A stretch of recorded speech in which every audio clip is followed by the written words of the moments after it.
할렐루야, 감사합니다.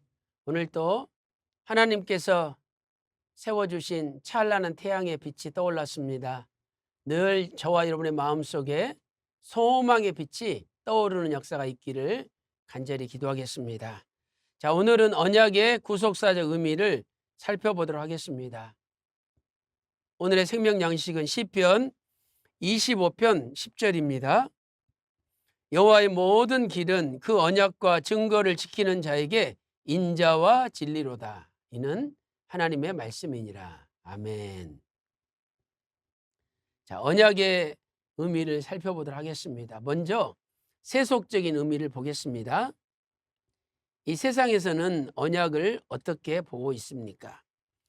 자, 언약은 대인 관계에 있어서 서로의 이익을 말로 약속하는 일입니다. 그러니까 서로 간에 세속적인 언약은요, 이익이 있을 때, 이득이 있을 때 성립이 되는 것입니다. 그러나 신앙적인 의미에서 언약의 의미를 살펴보면은요, 이 언약은 하나님께서 인간을 사랑하시기 때문에 특별히 세워주신 약속이죠. 그 감옥에 있는 사형수가 감히 어떻게 대통령과 언약을 체결합니까? 그런데 하나님은 대통령보다 높으신 분이고 우리는 감옥에 있는 사형수보다 더 못난 사람들인데 어떻게 언약이 되겠습니까? 그러나 하나님께서 우리 인간을 사랑하시기 때문에 특별히 세워주신 약속이죠. 레위기 26장 9절에도 내가 너희를 권고하여 나와 너희와 세운 언약을 이행한다라고 말씀하고 있죠. 자, 여기 권고하여는 히브리어로 파나라는 단어입니다. 이것은 돌리다, 향하다라는 뜻입니다. 하나님께서 정말 먼지맛도 못하고 감옥의 사형수보다 못한 인간들에게 사랑과 관심을 돌리다, 향하다 표시하는 것을 나타내는 것이죠. 두 번째로 신앙적 의미에서 언약은 이 언약을 통해서 하나님과 인간이 하나로 결속이 됩니다. 그리고 비로소 인격적인 관계가 성립이 되는 것입니다. 예레미야 31장 33절 말씀 보세요. 나 여호와가 말하노라. 그러나 그날 후에 내가 이스라엘 집에 세울 언약은 이러하니 곧 내가 나의 법을 그들의 속에 두며 그 마음에 기록하여 나는 그들의 하나님이 되고 그들은 내 백성이 되리라. 그래서 하나님과 백성이 있다면 백성은 하나님의 백성이 되고 또 하나님은 자기 백성이 하나님이 되시고 그래서 결국 하나님과 백성이 하나 되는 일치가 되는 관계, 인격적인 관계가 이루어지는 거죠.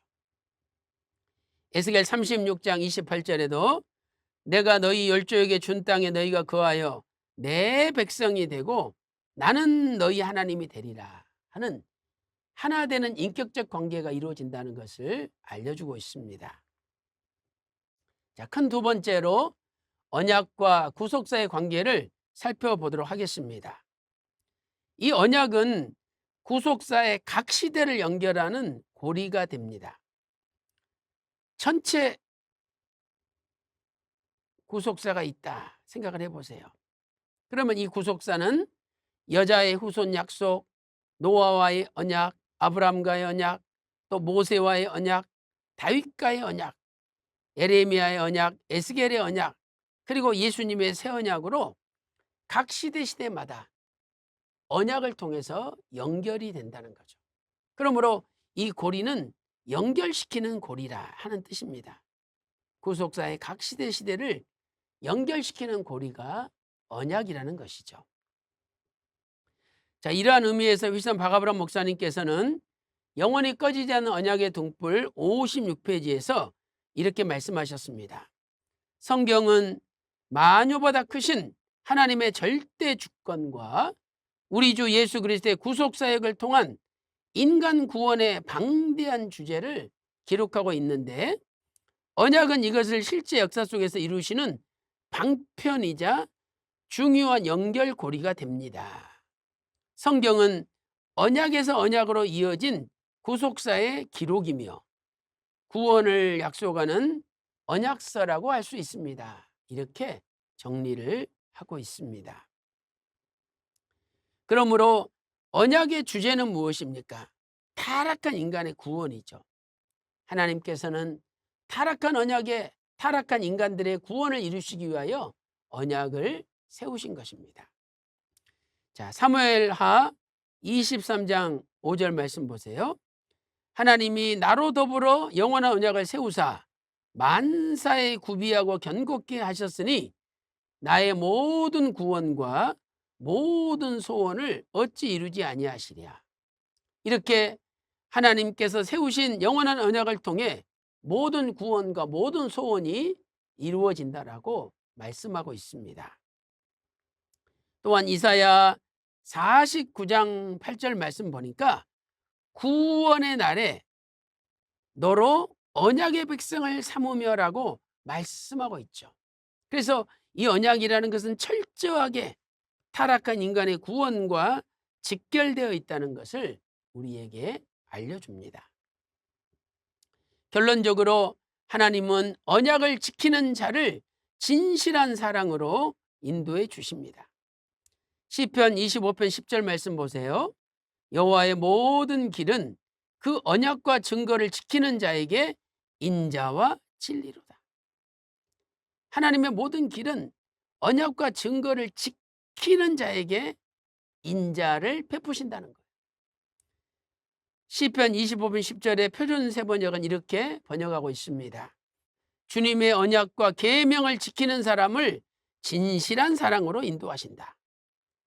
주님께서는 언약과 계명을 지키는 사람을 진실한 사랑으로 인도하시는 것입니다. 휘산 박아브람 목사님께서는 영원히 꺼지지 않는 언약의 등불 57페이지에서 이렇게 정리하고 있습니다. 하나님은 약속을 기업으로 받은 자들에게 그 뜻이 불변하시며 일양 미쁘신 분입니다.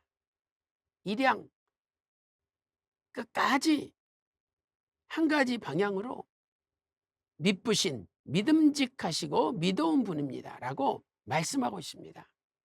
그래서 성도가 그 언약을 신실하게 지킬 때 하나님께서는 그 언약대로 반드시 이루어 주시고 또 인자와 진리로 응답해 주십니다. 이렇게 증거하고 있습니다. 사랑하는 성도 여러분, 오늘 또 하나님의 언약을 신실하게 지키는 자에게 하나님께서는 하나님의 인자, 하나님의 사랑으로 그 앞길을 형통하게 인도하십니다. 오늘 또 남은 생에 하나님의 언약을 지킴으로 하나님께서 여러분의 앞길을 하나님의 사랑과 진리로 선한 길로 인도해 주시기를 주님의 이름으로 축원합니다. 기도 올리겠습니다. 하나님 아버지, 감히 언약 체결할 수 없는 저희들에게 찾아와 주셔서 구속사의 시대마다 언약을 체결하시고 우리를 사망과 죄와 죽음에서 건져주시니 진심으로 감사드립니다. 이제 그 은혜에 감사 감격하여 우리의 남은 생애가 하나님의 언약을 지키는 삶을 살게 하여 주시고 하나님의 언약을 지킬 때에 하나님의 사랑 인자로 우리를 선한 길로 인도해 주시는 축복을 받아 누리게 하여 주시옵소서. 오늘 하루도 믿음으로 하나님의 언약을 지키며 살아가기를 소망하면서 이 모든 말씀 존귀하신 우리 구주 예수님의 이름으로 간절히 기도 올리옵나이다. 아멘.